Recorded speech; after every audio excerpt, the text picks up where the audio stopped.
Patiente, Pauline, quand même, non? Plus que patiente. Elle est amoureuse, mais l'amour suffit pas. Elle est plus que patiente. Elle a été infirmière. Elle a été patiente. Elle a été douce. Elle a été tout. Attends, pardon, il y a Roman. Non, mais elle était infirmière, ça explique. Non, mais elle était infirmière. Non, elle était infirmière. Elle a été infirmière avec moi. Elle était banquière. Donc, elle tenait les comptes. Mais son plus gros boulot, ça a été moi, quoi. Et donc là, maintenant, quand je guéris, c'est là que ça devient compliqué. Parce qu'elle dit, maintenant, c'est comme mon taf. Puisque l'autre con...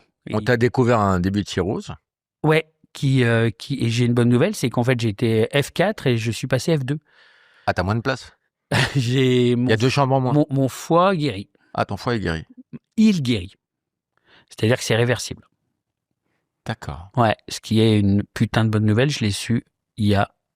Parce que le foie, c'est le seul organe qui se régénère. Exactement, sauf quand tu passes à la phase cirrhose dégueulasse. Là, tu deviens jaune. Après, tu as un ventre comme ça, qui se gonfle le dos. Et après, généralement, il te reste 6 mois à vivre. Et puis, tu fais un bon petit cancer du foie. Et puis, on n'en parle plus. Parce que nous, ce qu'on a connu avec Roman, c'est que dès le matin, enfin, le matin, je ne te voyais pas le matin, mais tu buvais des 102. Ouais. Les Double Gainsbourg, double 51. Cul sec. Ouais. Et Roman, sans eau. Enfin, avec un glaçon, quoi. Un jour, Roman m'a dit, j'étais avec Chicandier ce matin, il a bu 10 102 le matin, c'est ça? Oui, il devait être 11h30, donc il me dit, c'est l'apéro, tu viens.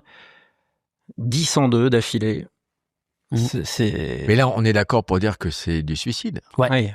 Oui, c'est de l'autodestruction.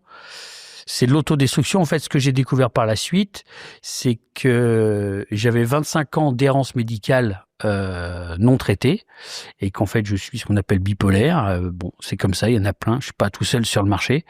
Et ça s'appelle des causes de comorbidité.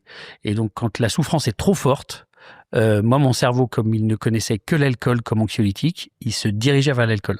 Donc, souffrance, alcool. Alcool, alcoolisme, plus de bipolarité, plus de crise, plus d'alcool. Voilà. Je schématise. Qu'est-ce qui s'est passé, Roman? J'ai décapsulé une... Et c'est quoi? Non, c'est ma sonnerie de téléphone. J'ai oublié de le couper, je suis un con, désolé. Mais pas de souci. C'est beau, mais à culpa en direct, hein? Ouais. Tu peux te... Et c'est vrai que ma sonnerie de téléphone, c'est quelqu'un qui décapsule une bière. Tu vois, c'est très original. Ah bah c'est délicat. C'est délicat. Ouais, voilà. On parlait de ça, tu vois, c'est synchronicité. T'as bu combien dans ta vie?